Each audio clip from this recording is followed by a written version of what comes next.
Oke, Assalamualaikum warahmatullahi wabarakatuh. Kami dari kelompok 1 akan mempresentasikan hasil tugas dari mata kuliah perancangan perangkat lunak berbasis objek yang diberikan oleh Bapak Reja. Dengan membahas berbagai diagram perancangan sistem berdasarkan pembagian tugas masing-masing anggota nih. Pertama, Alif bertugas menjelaskan activity diagram bagian akademik yang menggambarkan alur aktivitas proses akademik dalam sistem. Intan menjelaskan activity diagram bagian prodi yang memperlihatkan tahapan proses yang dilakukan oleh pihak program studi. Data menjelaskan use case diagram akademik untuk menunjukkan interaksi antara aktor dengan sistem dalam konteks layanan akademik. Sedangkan Kaila menyampaikan use case diagram prodi yang berisi skenario penggunaan sistem oleh pengguna di lingkungan program studi. Yajid bertugas menjelaskan kelas diagram yang mempresentasikan struktur kelas, atribut, serta relasi antar objek dalam sistem. Yang terakhir, Ari menjelaskan sequence diagram untuk menggambarkan alur komunikasi antar objek secara berurut. Assalamualaikum warahmatullahi wabarakatuh. Izin memperkenalkan diri, nama saya Alif Ahmad Firdawan. Di sini saya ingin melanjutkan penjelasan mengenai teman saya yang tadi. Di sini saya menjelaskan mengenai rancangan activity diagram untuk admin akademik, di mana untuk yang pertama-tama itu ada membuat tahun akademik. Jadi menggambarkan proses oleh admin akademik untuk menambahkan tahun akademik baru ke dalam sistem. Jadi pertama-tama itu admin buka tahun akademik, lalu bisa menambah tahun akademik dengan isi tahun akademik yang 2025-2026, ganjil ataupun genap. Lalu kita dapat menentukan statusnya aktif ataupun tidak aktif. Lalu kita dapat simpan data ke dalam sistem, lalu kita dapat menambahkan ke dalam sistem. Di mana untuk tahun akademik sendiri akan digunakan sebagai kelas ataupun mata kuliah ataupun kurikulum, di mana yaitu tahun akademiknya berapa dan angkatannya berapa. Selanjutnya ada daftar kelas, di mana diagram ini untuk membuat daftar kelas berdasarkan prodi dan tahun akademik yang sudah ada. Kita dapat pilih manajemen kelas, lalu kita dapat pilih tahun akademiknya, tahun angkatan berapa, dan program studinya apa. Dan kita dapat menambah kelas dengan nama, contoh TIA, dan semesternya berapa biasanya. Lalu kita dapat pilih simpan, lalu sistem yang pendaftar kelas baru. Di mana kelas ini digunakan sebagai kayak wadah untuk mahasiswa dan penjadwalan suatu perkuliahan. Selanjutnya itu ada eh, daftar kelas dengan isinya mahasiswa. Jadi ini nih kayak ada daftar mahasiswanya lah sebagai tempatnya. Tadi kita dapat memilih daftar kelas, lalu kita dapat pilih kelas, memilih mahasiswa dari daftar, NIM-nya berapa, isi kelas dari mahasiswa, lalu kita simpan. Jadi di dalam kelas itu ada daftar mahasiswanya sendiri sampai berapa. Daftar kelas ini strukturnya untuk setiap mahasiswa yang menjadi dasar untuk penjadwalan ataupun presensi sendiri. Jadi, baik, itu saja dari saya. Nanti dilanjutkan oleh teman saya. Assalamualaikum warahmatullahi wabarakatuh. Perkenalkan, nama saya Intan Arini dari kelompok 1. Di presentasi kali ini saya akan menjelaskan tentang activity diagram untuk role admin prodi. Diagram ini menunjukkan alur atau proses yang dilakukan oleh admin prodi saat menggunakan sistem yang kami rancang. Di dalam diagram ini ada 3 aktivitas utama yang dilakukan, yaitu mengelola data mata kuliah, mengelola penjadwalan kelas dan dosen, serta mengelola kurikulum. Pertama, admin prodi akan membuka menu mata kuliah. Setelah itu, klik tombol tambahkan untuk menambahkan data mata kuliah baru. Lalu, admin akan mengisi data seperti kode mata kuliah, nama, dan jumlah SKS. Kalau semua data sudah terisi, admin akan klik tombol simpan, dan sistem secara otomatis akan menyimpan data tersebut ke dalam database. Aktivitas ini penting supaya semua mata kuliah bisa tercatat dan dikelola baik oleh sistem. Selanjutnya, admin membuka menu penjadwalan. Di sini, admin akan memilih kelas dan mata kuliah yang ingin dijadwalkan. Setelah itu, admin memilih dosen pengajar untuk mata kuliah tersebut. Jika sudah sesuai, admin akan klik simpan, dan sistem akan menyimpan data relasi antara dosen, mata kuliah, dan kelas. Fitur ini berguna untuk menyusun jadwal perkuliahan secara lebih terstruktur dan memastikan setiap mata kuliah memiliki dosen pengampu. Untuk pengelolaan kurikulum, admin terlebih dahulu membuka menu kurikulum. Setelah itu, admin akan memilih tahun kurikulum yang ingin dibuat atau dikelola. Kemudian, admin menambahkan mata kuliah ke dalam semester dan juga menentukan program studi. Jika sudah lengkap, admin klik simpan, dan sistem akan menyimpan semua data kurikulum yang telah diinput. Aktivitas ini membantu institusi dalam menyusun struktur pembelajaran sesuai dengan tahun akademik dan kebutuhan masing-masing prodi. Jadi, secara keseluruhan, activity diagram ini menjelaskan bagaimana proses kerja admin prodi dalam sistem mulai dari input data, pemilihan kelas dan dosen, sampai penyusunan kurikulum. Semua proses yang dilakukan akan otomatis tersimpan di dalam sistem, sehingga dapat mempermudah pengelolaan data akademik secara rapi dan terstruktur. Sekian penjelasan dari saya. Terima kasih atas perhatiannya. Wassalamualaikum warahmatullahi wabarakatuh. Oke, selanjutnya saya Dava Ramadan akan menjelaskan untuk use case, yang dimana di sini use case-nya ada dua untuk aktornya, yaitu admin akademik dan admin prodi. Untuk saya akan menjelaskan admin akademik. Oke, untuk admin akademik ini ada 3 use case, yaitu membuat tahun akademik, membuat daftar kelas, mengisi kelas dengan nama mahasiswa. Oke, yang pertama kita masuk ke use case yang pertama, yaitu membuat tahun akademik, yang dimana aktornya seperti dijelaskan tadi admin akademik. Untuk deskripsinya, admin akademik akan membuat entry tahun akademik baru ke dalam sistem. Nah, untuk prakondisi, admin akademik login ke sistem. Jadi, untuk melakukan membuat tahun akademik ini admin akademik harus login ke sistem dulu. Oke, pasca kondisinya, tahun akademik ditambahkan dan dapat dipilih dengan sistem yang aktif. Yang aktif ini maksudnya, jadi bisa dilihat yang mana yang aktif, mana yang tidak. Oke. Ini untuk alur, itu admin akademik membuat menu tahun akademik. Yang kedua adalah klik tambah tahun akademik. Ketiga mengisi tahun akademik. Contohnya 2025-2026 seperti di sini. Menentukan status aktif atau tidak aktif yang saya bicarakan di pasca kondisi. Dan yang terakhir adalah menyimpan data.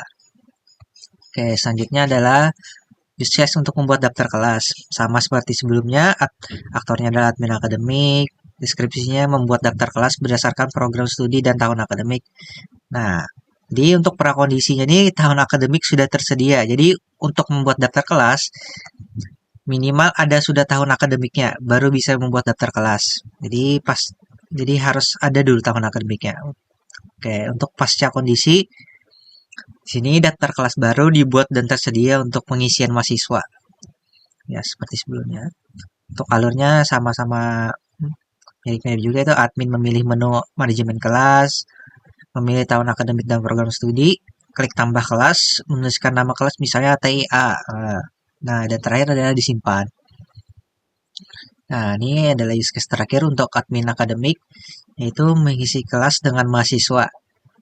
Aktornya ya sama ya, ada admin akademik, deskripsinya menetapkan mahasiswa ke kelas tertentu. Jadi kita membagi mahasiswa ke dalam kelas-kelasnya. Prakondisi, daftar mahasiswa dan kelas sudah tersedia. Jadi di sini kita harus ngambil dulu daftar mahasiswa yang ada dari kelompok 3 dan kelas yang sudah ada di daftar kelas. Baru kita bisa untuk mengisi kelas dengan mahasiswanya. Oke, jadi pasca kondisinya mahasiswa tergabung dengan kelas sesuai program studi. Oke, untuk alurnya ada admin membuka menu pengisian kelas. Dan kedua memilih kelas yang akan diisi. Dan ketiga memilih mahasiswa dari daftar yang kita ambil dari kelompok 3. Dan yang keempat klik tambah kelas. Dan yang kelima adalah menyimpan. Oke, sekian dari saya.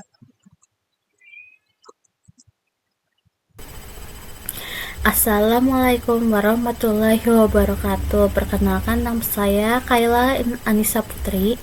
Saya akan menjelaskan fitur-fitur yang dapat diakses oleh admin prodi dalam sistem Simpadu. Admin prodi memiliki tanggung jawab utama dalam pengelolaan data akademik yang berkaitan langsung dengan program studi seperti mata kuliah, kurikulum, hingga penjadwalan dosen. Pertama, kita membuat mata kuliah baru.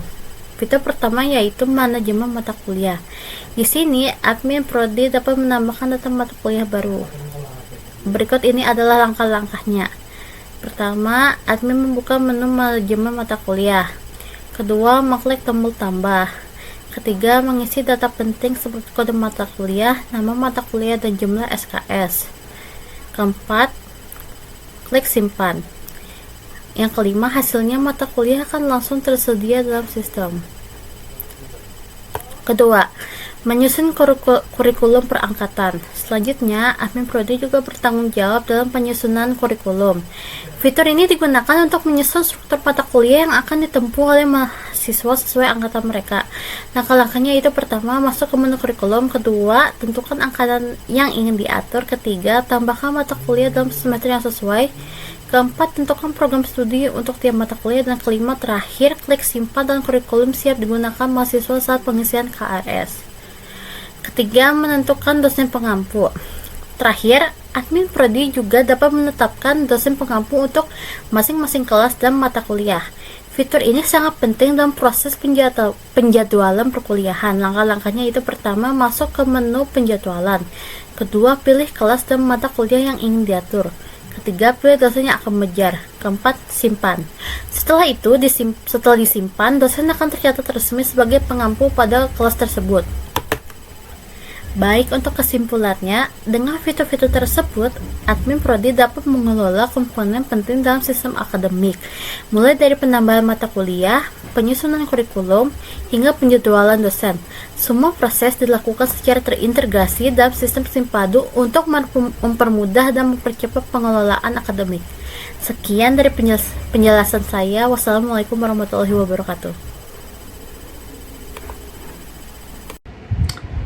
Assalamualaikum warahmatullahi wabarakatuh. Saya Zabrar. Di sini saya ingin menjelaskan tentang kelas diagram dengan entitas utama dan relasi antar kelas, yaitu yang pertama adalah prodi yang beratribut ID prodi, terus ada kode prodi dan juga nama prodi yang relasinya diacu oleh siap kurikulum dan juga siap kelas. Terus yang kedua di sini ada siap tahun AK, yaitu tahun akademik dengan atribut ID tahun AK, nama tahun AK, semester, dan status. Dengan memiliki metode yaitu get route key name, get status aktif atribut, dan juga siap kelas. Diacu oleh siap kurikulum dan juga siap kelas. Terus yang ketiga di sini ada mata kuliah yang beratribut ID MK dan juga kode MK, nama MK, dan juga SKS. Diacu oleh siap kurikulum. Terus di sini ada siap kurikulum yang menyimpan info kurikulum berdasarkan prodi dan tahun ajaran, yang memiliki atribut ID kurikulum, ID MK, ID tahun AK, ID prodi, semester, dan juga keterangan. Dan juga memiliki metode tahun akademik dan juga mata kuliah. Dan di sini ada siap kelas yang berisi informasi kelas akademik yang memiliki atribut ID kelas, ID tahun AK, ID prodi, semester, nama kelas, dan juga alias, yang memiliki metode tahun akademik, prodi, dan siap kelas master yang diacu oleh siap kelas MK, dan juga siap kelas master. Di sini lalu lanjut siap kelas MK yang memiliki kelas yang diajar oleh dosen berdasarkan kurikulum yang memiliki atribut ID kelas MK, ID kelas, ID kurikulum, ID pegawai, dan juga memiliki metode kurikulum yang diacu oleh siap presensi dosen. Terus lanjut ke siap kelas master. Di sini memiliki atribut ID kelas master, nomor absen, ID kelas, NIM, dan juga status yang memiliki metode kelas dan juga get status aktif atribut. Yang ini memiliki representasi detail mahasiswa dan kelas. Terus lanjut ke presensi. Di sini ada siap presensi dosen. Mana? Ini yang berisi data presensi dosen pada tiap pertemuan yang memiliki atribut ID presensi dosen, ID kelas MK, pertemuan ke, dan juga tanggal presensi, waktu presensi, status presensi dosen yang memiliki metode kelas MK. Terus lanjut ke siap presensi mahasiswa yang memiliki atribut ID presensi dosen, ID kelas master, waktu presensi, status presensi mahasiswa, dan juga memiliki metode presensi dosen, kelas master, dan tabel ini berisi data presensi mahasiswa berdasarkan kelas master. Terus sini ada controllernya juga, penghubung antara sistem dan user front-end atau front-end. Itu ada API admin academic controller yang mengelola data akademik seperti tahun akademik, terus ada kelas dan juga kelas master yang berisi indeks tahun AK, soal tahun AK, grade tahun AK update, indeks siap kelas, soal siap kelas, API tambah kelas, terus indeks kelas master, soal kelas master, dan juga API mahasiswa master grade. Lanjut ke API admin prodi controller yang mengelola prodi, kurikulum, matkul, dan juga dosen ajar. Di sini ada variabelnya yaitu indeks prodi tahun, indeks siap kurikulum, so siap kurikulum, grade kurikulum, indeks mata kuliah, so mata kuliah grade, dan indeks dosen ajar, so dosen ajar, dan terakhir itu grade dosen ajar. Terus sini ada presensi controller yang mengecek data input presensi mahasiswa di situ. Bukan ini, presensi ini yang mengecek data dan input presensi mahasiswa. Di sini ada presensi aktif dan juga isi presensi. Sini ada juga presensi controllernya, yaitu dia variabelnya matkul by dosen dan juga buka presensi. Sekian penjelasan saya tentang kelas diagram. Pertama dari admin menambah tahun akademik. Admin dari punya metode create HMK untuk merequest atau nambah ke admin controller, lalu dari API admin controller ke tahun akademik. Setelah berhasil, maka dia akan mengembalikan respon tahun akademik berhasil simpan, itu respon sukses ke adminnya. Lalu seperti tadi menambah kelas, dari admin akan ditambah kelas ke API admin controller, mengirim function create data kelas ke model siap kelas, lalu kembalikan lagi respon ke API admin controller, lalu respon suksesnya ke admin. Terus admin menambah kurikulum, dari admin metode kurikulum request ke API admin prodi controller. Setelah itu mengirim function create validasi simpan untuk membuat data ke siap kurikulum, lalu kembalikan respon tersimpan, respon sukses ke admin. Terus admin menambah mata kuliah, dari admin akan memakai function mkcreate ke API admin prodi, nanti maka create data MK ke model siap kelas ke mata kuliah, lalu kembalikan respon data MK tersimpan, respon ke admin, respon sukses. Itu menambah dosen mengajar, untuk mengajar dari admin ke dosen ajar request ke controller API admin controller prodi, itu ke siap kelas MK, lalu kembalikan respon data tersimpan, respon ke admin, respon sukses. Terus untuk dosen membuka presensi, dari buka presensi dari dosen akan memencet, lalu dia akan request ke presensi controller. Controller akan cari kelas by ID dan MK dan juga ID pegawai, lalu data kelas temukan. Dia akan mencek ke siap kelas MK. Lalu kalau data yang ditemukan, dia akan kasih respon data kelas temukan. Setelah data kelas ditemukan, dia akan membuat create presensi, yang kemana presensi adalah ke siap presensi dosen. Dosen dia akan kasih terus sekaligus dia akan generate baris presensi mahasiswa di siap presensi mahasiswa. Terakhir, mahasiswa presensi. Dari mahasiswa akan isi presensi request ke presensi MHS controller. Terus dia akan cari kelas by name di siap kelas master. Jika berhasil, dia akan merespon. Terus update status presensi jadi hadir di siap presensi mahasiswa. Terus berhasil, dia akan memberikan respon berhasil presensi kepada mahasiswa. Sekian, terima kasih. Oke, sekian dari presentasi kami. Mohon maaf apabila ada kekurangan dalam penyampaian materi maupun penjelasan kami. Semoga apa yang kami sampaikan dapat bermanfaat dan memberikan gambaran yang jelas. Wassalamualaikum warahmatullahi wabarakatuh.